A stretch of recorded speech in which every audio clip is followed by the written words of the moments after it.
So how do you get started?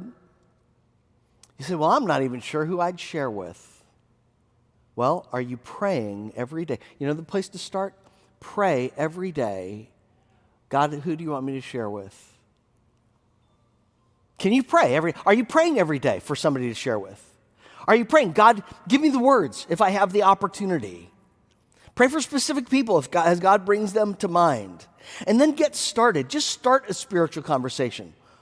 You know the reason we advertise? The reason we do special events like marriage seminars like last weekend? The reason we give out invitation cards for Easter? The reason we have an end zone, it is not so as a church we can organizationally reach people for Christ. It's not so we can business-wise grow a bigger church. It is because the most effective way to reach lost people is for a friend to talk to a friend.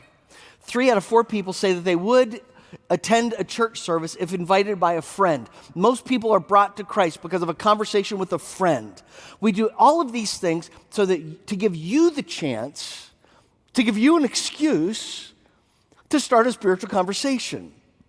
Hey, yeah, the church I go to, you ever hear of the Unzones church I go to? What a kind of great, you know why we have a church, a building like that?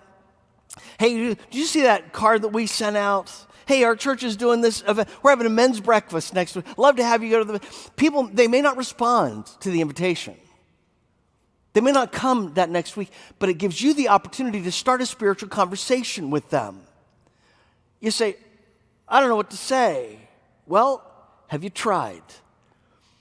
When I was learning how to preach, I told a preaching mentor of mine, I can't tell humor. I'm not funny, and I can laugh with people outside. But when I'm preaching, I can't be funny. He said, you know what? That may be the case. He said, but have you tried? He said, I know a lot of preachers I've known some preachers who say, I can't use humor in the pulpit, but they never try.